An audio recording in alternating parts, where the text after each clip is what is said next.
صلی اللہ علیہ وسلم۔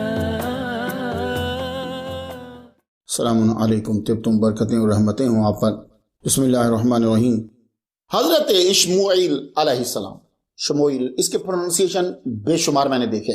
بنی اسرائیل کی سرکشی حضرت حزقیل علیہ السلام کے بعد بڑھ کر بت پرستی میں داخل ہو گئی۔ نتیجہ یہ نکلا کہ نبوت کا سلسلہ رک گیا اور ان سے بادشاہت بھی چھن گئی۔ فرعون کی طرح جالوت بادشاہ کو ان کے اوپر مسلط کر دی۔ اس کے قبضے میں فلسطین سے مصر تک کا جو درمیان کا علاقہ تھا وہ سب اس کے اندر۔ یہ اللہ سے دعائیں کرتے، یا اللہ کوئی نبی بھیج۔ یہ نبی کی دعا اس لیے کرتے تھے کیونکہ نبی ہی بادشاہ کا انتخاب کرتا تھا۔ خاندان نبوت سے ایک عورت جو ہے وہ امید سے تھی۔ جس سلسلے سے نبوت آ رہی تھی نا، اس میں ایک عورت امید سے تھی۔ وہ ماں بھی دعائیں کرتی، یا اللہ تعالیٰ میری سن لے، مجھے بیٹا عطا کر، میری سن لے، میرا بیٹا عطا کر، اے اللہ میری سن لے، مجھے بیٹا عطا کر۔ اللہ نے سن لی۔ تو عبرانی میں کہتے ہیں اشمو یائیل، اے اللہ میری سن لے۔ تو جب اللہ تعالیٰ نے بیٹا عطا فرما دیا تو نام ہی رکھ دیا اشموئیل یا اشموئیل، اسماعیل بھی بولتے ہیں۔ یہ بڑے ہوئے تو والدہ نے بیت المقدس کے بڑے عالم کے پاس جا کر اپنے بیٹے کو دے دیا، جاؤ خدمت کرو، بڑوں کی خدمت کرو، مقدس گھر کی۔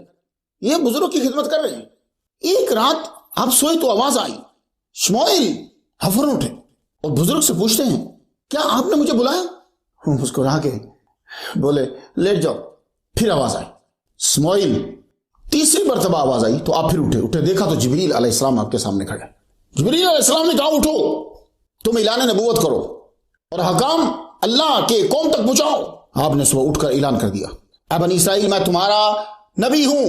وہ بولے، اچھا تم نبی ہو تو فوراً ہمارے لیے کسی بادشاہ کا انتخاب کرو، ہمیں بادشاہ کی بڑی ضرورت ہے، ہم جہاد کرنا چاہتے ہیں کفار سے، ظالموں سے۔ اس زمانے میں فتویٰ نبی کا چلتا تھا، نافذ بادشاہ کرتا تھا۔ اور یہ آپ کے مسلمانوں میں بھی آٹمن امپائر تک یہی رہا ہے کہ آپ کی عدالت میں یہ سارے فتاوی جو ہیں وہ مفتی لیا کرتا تھا، پھر قاضی صاحب، حاکم جو ہے وہ نافذ کرواتا تھا اسے۔ تو اس سے معلوم یہ ہوا کہ جہاد بنی اسرائیل میں تھا۔ تو بنی اسرائیل جو لڑنا چاہتے تھے ظالم سے، اس کے لیے انہوں نے بادشاہ چاہا۔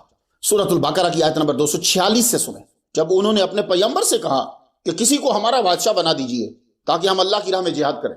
اب بادشاہ کی تلاش شروع ہوگی۔ تو شموئیل علیہ السلام نے اللہ سے عرض کی، یا اللہ کسے بادشاہ مقرر کرو؟ اللہ تعالیٰ نے فرمایا کہ یہ جو تمہارا عصا ہے نا، اس عصا کے بالکل برابر جس کا قد ہوگا وہ بادشاہ، تم اسے بادشاہ مقرر کر دو۔ عرض کی، اللہ اتنی آبادی ہے، میں اگر چیک کرنا شروع بھی ہو جاؤں تو بہت دیر لگ جائے گی اللہ پاک۔ اللہ نے فرمایا ایک اور ساتھ آسانی کے لیے نشان، کہ یہ جو تمہارے پاس باٹل ہوتی ہے نا، اس کے اندر آئل ڈال لو۔ تو اس وقت باٹل جو ہوتی تھی، باٹل وہ چمڑے کی بناتے تھے، اس کے اوپر کارک جو ہے نا وہ لگا، جیسا بھی ہوتا۔ تو جو ہی وہ شخص تمہارے قریب آئے گا تو یہ جو اولیو آئل ہے یہ جوش مارنے لگ جائے گا، تمہارے لیے آسانی ہو جائے گی۔ تو اللہ تعالیٰ نے آسانی پیدا کر۔ آپ پہلے سٹیپ میں نکلے، رستے میں گھومتے، جو آپ کو لگتا کہ اس کا قد ذرا بڑا ہے، کیونکہ وہ جو عصا تھا وہ 12 فٹ کا تھا، تو آپ اس کے ساتھ رکھتے، لیکن وہ کچھ نہ کچھ فرق ہو جاتا، یا سارا نیچے ہو جاتا، بالکل برابر نہیں ہو رہا تھا۔ آپ سارا دن تو پھرتے رہے۔ شام کا قریب ہونے وقت قریب ہے تو آپ گھر آئے، گھر آ کر آپ بیٹھے، ابھی بیٹھے ہی ہوں گے کہ 2 جوان داخل ہوئے، نوجوان نہیں، جوان، نوجوان کے بعد جوان ہوتا ہے۔ تو 2 جوان داخل ہوئے، آئل نے جوش مار دیا، کورک باہر۔ اللہ کے نبی نے دونوں کو حیرانی سے دیکھا، پوچھا تم کون ہو، کدھر آئے ہو؟ ایک آگے بڑھا، میرا نام طالوت ہے، مجھے ابا نے بھیجا ہے آپ سے دعا کروانے کے لیے کہ ہمارے گدھے گم ہو گئے ہیں۔ آپ نے فرمایا تم میرے قریب آؤ۔ آپ اٹھ کر لاٹھی کو لے کے ان کے جسم کے برابر رکھی، تو لاٹھی کے بالکل برابر قد۔ آپ نے آگے بڑھ کر وہ زیتون جو تھا وہ اس کے سر پر انڈیل دیا سارا، اور فرمایا تم بنی اسرائیل کے بادشاہ ہو، جاؤ لشکر تیار کرو۔ طالوت 30 سالہ جوان، عرض کی، اے اللہ کے نبی، ہم غریب لوگ چمڑے کا کاروبار کرتے ہیں، مجھے کون بادشاہ تسلیم کرے گا؟ آپ نے فرمایا تم رب کے انتخاب میں آ چکے ہو، تم گھر جاؤ، تم سے پہلے تمہارے گدھے گھر پہنچ چکے ہوں۔ نبی اشموئیل علیہ السلام نے 30 سالہ طالوت کی بادشاہت کا اعلان کر دیا۔ سورۃ البقرہ آیت نمبر 247۔ بنی اسرائیل نے خاندان اور مال والے کو بادشاہ بننے کا اہل قرار دیا، اس کے پاس تو پیسے نہیں ہیں۔ تو نبی نے فرمایا پہلی بات اللہ نے اسے چنا ہے، یہ دوسری بات وہ تم پر علمی اور جسمانی برتری رکھتا ہے، قد اس کا دیکھا کتنی ہائٹ، اور اس کے اندر علم ہے، اللہ نے عطا کیا اسے۔ وجہ یہ تھی کہ بنی اسرائیل نے تقسیم کر رکھی تھی. حضرت یعقوب علیہ السلام کے بیٹے لیوائے یا لاوی کی اولاد جو ہوگی وہ نبی انہی کی اولاد سے ہوگا, اور یعقوب علیہ السلام کے بیٹے یہودا سے بادشاہت ہوگی. یہ انہوں نے تقسیم کر دی. طالوت جو ہے یہ بنیامین کی اولاد سے تھے. ان کو یہ چھوٹی ذات کا تصور کرتے تھے. اللہ تعالیٰ نے قرآن مجید میں کیا کہا ہے اس بارے میں؟ سورۃ المرسلات آیت نمبر 20. کیا ہم نے تمہیں حقیر پانی سے پیدا نہیں کیا؟ بنی اسرائیل ڈٹے رہے کہ اس میں بادشاہ بننے کی کوئی صفت نہیں ہے, نہ یہودا کی آل ہے اور نہ اس کے پاس مال ہے. آپ نے فرمایا یہ اللہ کی طرف سے مقرر ہوا ہے. اس کی دلیل یہ ہے کہ جو ہی تم اس کی بادشاہت کو تسلیم کر لو گے, اللہ تعالیٰ تمہارا کھویا ہوا التابوت فیہ سکینہ جو ہے وہ تمہیں عطا کر دے گا, اور فرشتے اس کے گھر کے سامنے لا کر رکھ دیں گے. لو جی, یہ سننا تھا تو وہ ہر شے بھول گئے. جب یہ سنا مان گئے. سورۃ البقرہ آیت نمبر 248 سماعت کیجیے. ان کے نبی نے ان سے کہا اس کی بادشاہت کی ظاہری نشانی یہ ہے کہ تمہارے پاس وہ صندوق آ جائے گا جس میں تمہارے رب کی طرف سے دل جمعی ہے. اس صندوق میں اللہ کی نشانیاں ہیں جنہیں تم خوب جانتے ہو. آل موسیٰ اور آل ہارون کا بقیہ ترکہ ہے. فرشتے اسے اٹھا کر لائیں گے, کیونکہ پہلی جنگ جب داؤد علیہ السلام شریک ہوئے ہیں تو یہ التابوت فیہ سکینہ موجود تھا. پھر یہ ساری زندگی حضرت داؤد علیہ السلام کے پاس رہا ہے. تو بنی اسرائیل جو تھے وہ مشکل وقت اور خاص طور پر جنگ میں بار بار دعا کے لیے اس کے گرد جمع ہو جاتے تھے, اس لیے اس کو التابوت کہتے ہیں. یہ تابوت عین گھمسان کی جنگ میں بلند ہوتا تھا. اس سے روشنی نکلتی تھی اور آواز آتی تھی. یہ علامت ہوتی تھی کہ تمہیں فتح ہوگی. جب نبی نے کہا تھا تو التابوت فی سکینہ طالوت کے گھر کے سامنے تھا. اس دن لوگ بھی ذرا جلدی آ گئے. انہوں نے دیکھا تو التابوت فی سکینہ طالوت کے گھر کے سامنے. بادشاہت کو تسلیم کر, ملک کو مملکت کی طرف دھیان دینا شروع کر دیا. 1,00,000 صرف فوج تیار کر لی. طالوت کا جالوت سے مقابلہ, بادشاہ بن گیا. التابوت فیہ سکینہ مل چکا تھا, بادشاہ بھی مل گیا تھا. ان کو 1,00,000 فوج تیار ہو چکی تھی. اپنے ظلموں کا بدلہ لینے کے لیے تیار ہوا. ان کے بچوں کو مارا گیا تھا, بنی اسرائیل کو گھروں سے نکالا گیا تھا. انہوں نے بدلہ تو لینا ہے. بادشاہ نے پھر اعلان کیا کوئی بوڑھا فوج میں نہیں رہے گا, بیمار نہیں, جس کا مکان بن رہا ہے نہیں, جس پہ قرض ہے وہ بھی فوج میں نہیں جائے گا, جس کا تازہ نکاح ہوا ہے وہ بھی نکل جائے. یہ سارے لوگ فوج سے باہر ہو گئے. باقی فوج بچی 80,000. اب تھوڑی دیر چلے, پھر فرمایا ابھی بھی موقع ہے, جو جانا چاہتا ہے وہ ابھی واپس چلا جائے, لیکن اگر آگے جا کے واپس آیا تو گناہگار ٹھہرے گا. فوج 70,000 رہ گئی.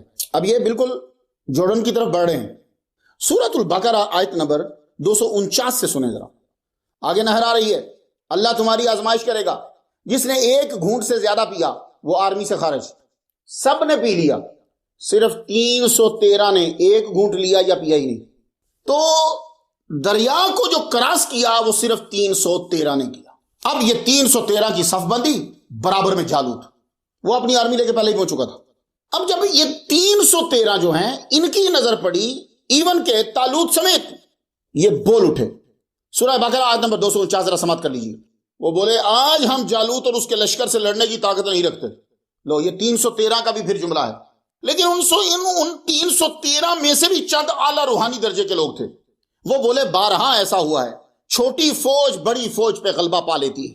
یہ ضروری نہیں کہ ہر قلت کے لیے ذلت ہو اور ہر کثرت کے لیے عظمت ہی ہو. صف بندی ہوگی جناب. ایک غیر اختیاری روب چھا گیا. تو اب دعائیں کرنے لگ گئے. تو التابوت فیہ سکینہ تو پاس تھا. سورۃ البقرہ آیت نمبر 250. ہمارے رب صبر دے, ثابت قدمی دے اور قوم کفار پر ہماری مدد فرما. دعاؤں پہ دعائیں چل رہی. جالوت نے وہاں سے اعلان کیا پوری فوج کو ساری فوج سے لڑنے کی ضرورت نہیں ہے, میں اکیلا آگے بڑھ رہا ہوں, بس مجھے مار دو تو تم جیت گئے. اس نے جب یہ اعلان کیا ادھر سے کوئی آگے بڑھ ہی نہیں رہا. وہ جالوت کو کون مارے؟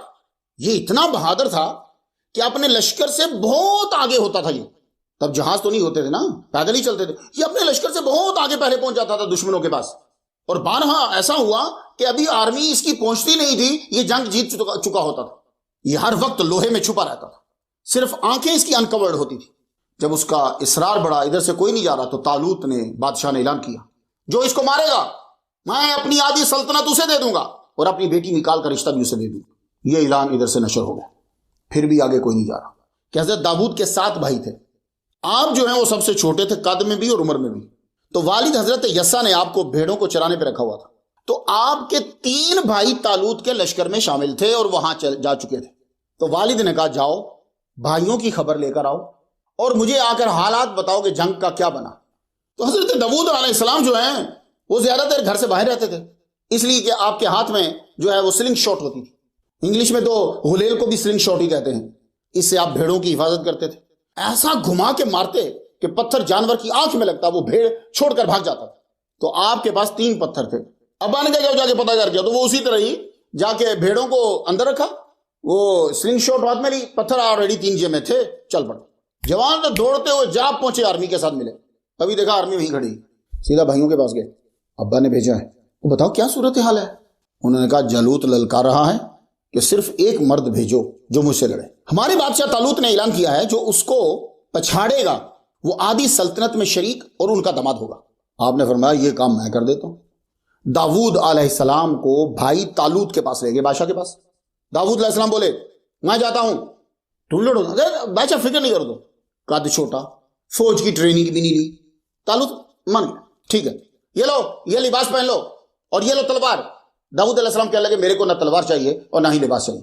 اور بھائی جس سے لڑنے جا رہے ہو وہ پورے کا پورا لوہے میں چھپا ہوا ہے، صرف اس کی آنکھ ننگی ہے۔ کہنے لگے کوئی بات نہیں، لو جی ادھر سے اعلان ہو گیا، جالوت ریڈی، ہمارا مرد آ رہا ہے۔ لو 20 سالہ جوان مرد آ رہا ہے، ادھر سے اعلان ہوا، سارے ہنسنے لگے۔ آپ بنا کچھ پہنے سلنگ شاٹ ہاتھ میں پکڑی آپ نے اور ایک پتھر آپ نے نکال کے آپ نے اس کے اندر ڈال کر ادھر آپ چلے، ادھر شموئیل علیہ السلام اور بزرگوں نے التابوت فی سکینہ سامنے رکھ کے دعائیں شروع کر دی۔ اللہ نے فرشتوں کو حکم دیا میرے بندے داؤد کی مدد کرو، ہر طرح سے مدد شروع ہو گئی۔ ادھر سے داؤد علیہ السلام چلے، ادھر سے فرشتوں نے نعرہ بلند کر دیا۔ آپ نے سلنگ شاٹ میں پتھر ڈال کر جو گھما کر پھینکا تو وہ پتھر جو ہے وہ سیدھا آنکھ کو پھاڑتا ہوا پیچھے سے نکل گیا کھوپڑی سے۔ اللہ اکبر جل شانہ۔ آپ کے ایک پتھر سے جالوت جو ہے وہ زمین پر آ گرا۔ آپ نے اللہ کا نام لے کر دوسرا پتھر جو ہے وہ پھر پھینکا دائیں طرف، تیسرا پتھر آپ نے اللہ کا نام لے کے بائیں طرف پھینکا، 3 ہی پتھر پھینکے آپ نے، بھونچال آ گیا، وہ بھاگے۔ التابوت فی سکینہ سے نور نکلا، بنی اسرائیل کو فتح نصیب ہوئی۔ پورے جیروسلم میں داؤد داؤد داؤد داؤد ہو رہی تھی، ہر ایک کی آنکھ کا تارا یہ بن گئے۔ التابوت فی سکینہ اٹھایا اور واپس حبرون میں لے کر آئے۔ ایک پروننسیشن اس کا یہ بھی ہے، حبرون۔ بڑی فتح کی تقریب ہوئی۔ بادشاہ طالوت نے آدھی سلطنت داؤد علیہ السلام کو دے دی اور اپنی بیٹی میکال کا نکاح ان کے ساتھ کر دی۔